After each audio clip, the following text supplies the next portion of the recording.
जित तित रूप तुझं दिसू लागले, जित तित रूप तुझं दिसू लागले, सखे तुझ्या नावात ग येड लागले, सखे तुझ्या नावात ग येड लागले.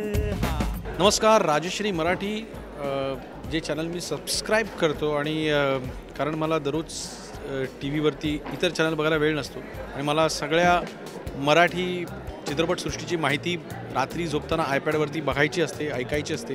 त्यावेळेला माझा एकच मित्र साथीदार असतो, तो म्हणजे राजश्री मराठी. आणि आज एकताराबद्दल पहिल्यांदाच मला वाटतं मी राजश्रीवर बोलतो आहे, तर त्याचा मला प्रचंड आनंद आहे. राजश्री मराठीच्या सर्व रसिकांना मी खुश खबर देतो की आज इथे ग्रँड हयात मुंबईमध्ये आम्ही ह्या पिक्चरचं म्युझिक रिलीज केलं.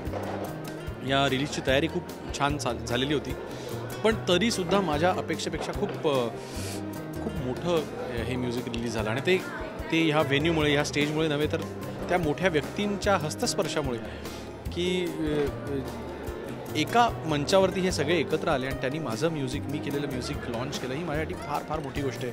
ती नावं म्हणजे अर्थातच सुरेशजी, गुरुवर्य, सचिनजी, साजिद वाजिद हिंदीतले एवढे मोठे संगीतकार, रितेश देशमुख, माऊली द ग्रेट, महेशदादा मांजरेकर आणि मकरंद देशपांडे, हे सगळे एवढे मोठी लोकं आली आणि त्यांनी हे म्युझिक लॉन्च केलं. म्हणून मला माझ्या आयुष्यातला हा मोठा दिवस.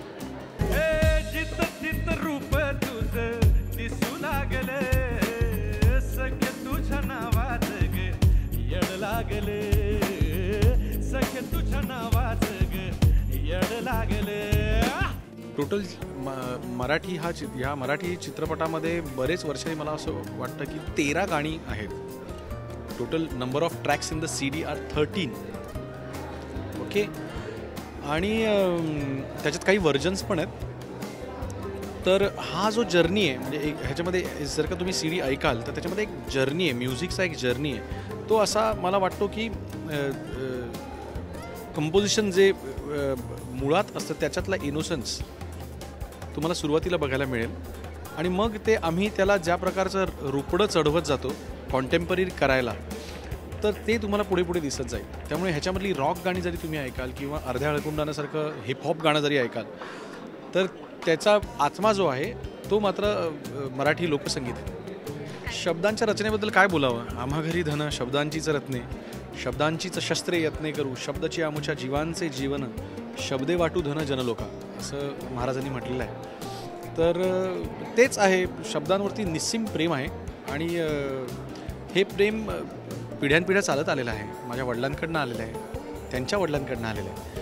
तर त्यामुळे संगीत ज्यावेळेला माझ्यासमोर एखादं सिच्युएशन माझ्यासमोर येते, त्यावेळेला मला सूर सुचायच्या आधी शब्दच सुचतात. म्हणूनच गुरुनी आज जसं सांगितलं की मी ज्यावेळेला गुरु ठाकूरबरोबर कंपोज करायला बसतो, त्यावेळेला मी त्याला असं कधीच नाही म्हणत की ह्या चालीवर लिही. आम्ही बोलतो आधी आणि मग तो लिहितो, मग मी कंपोज करतो. तर ह्या चित्रपटात सुद्धा खूप चांगलं काव्य तुम्हाला गुरुचं ऐकायला मिळणार आहे. आणि त्याच्या रेशमी भरजरी अशा लुगड्याला, त्यांनी बनवलेल्या अशा छान पैठणीला माझं एक ठिगळपण आहे की जे मी मगाशी म्हटलं, म्हणजे जिथं तिथं तुझं रूप दिसू लागलं, देवा तुझ्या नावाचं रे येडं लागलं. हे गाणं मी लिहिलं फक्त एकमेव, बाकी सगळी चांगली गाणी जी आहेत ती त्यांनी लिहिली.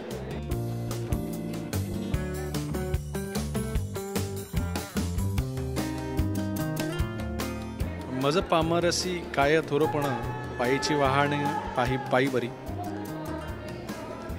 पण फिलॉसॉफी आहे की तुम्ही तुलसीदास सुद्धा जर का बघाल तर तो प्रेयसीच्या किंवा बायकोच्या पाठी एवढा वेळा झाला की नंतर त्याला दृष्टांत झाला की जर का बाबा तू एवढं प्रेम देवावर केलंस तर तू कुठे जाशील. आपण प्रेम हे प्रेमच असतं. मग ते तुम्ही त्याचं माध्यम किंवा आपण त्याला म्हणू की कुणावर करून त्याला तुम्ही मूर्त स्वरूप देताना तुम्हाला जर का ते प्रेयसीत दिसेल किंवा ईश्वरात तुम्हाला प्रेयसी दिसेल, प्रेयसीमध्ये ईश्वर दिसेल किंवा ईश्वरात प्रेयसी दिसेल, हाच अनुभव दाखवण्याचा प्रयत्न केला आहे. सुदैवाने सिच्युएशन पण चित्रपटामध्ये अशी असते, तो तुम्हाला चित्रपट पाहिल्यानंतरच कळेल की एक शब्द फक्त बदलतो आणि मग तो म्हणतो की चंद्र सूर्य डोळे तुझे, आभाळ हे भाळ तुझं, झुळझुळू पाणी जणू, खुळूखुळू चाळ तुझं, तुझ्याईनं संसार यो कडू झार सारा नाव तुझं घेतलं आणि गोड लागलं. हे तुम्ही ज्याला म्हणाल त्याच्यावर आहे. देवाला पण म्हणू शकता आणि प्रेयसीलाही म्हणू शकता. जित तित रूप तुझं दिसू लागलं, जित तित रूप तुझं दिसू लागलं, सखे तुझ्या नावाचं ग येड लागलं, सखे तुझ्या नावाचं ग येड लागलं. येत्या 30 जानेवारीला माझा एक खूप गोड असा छान चित्रपट, एक तारा म्युझिकल चित्रपट एक तारा येऊ घातलेला आहे. आजवर तुम्ही प्रचंड प्रेम केलं, चुका पोटात घातल्यात आणि माझं प्रत्येक व्हेंचर हे सक्सेसफुल केलं. तसाच गोड आशीर्वाद, कौतुकाची थाप ह्या चित्रपटाला देखील द्या, एवढीच नम्र विनंती.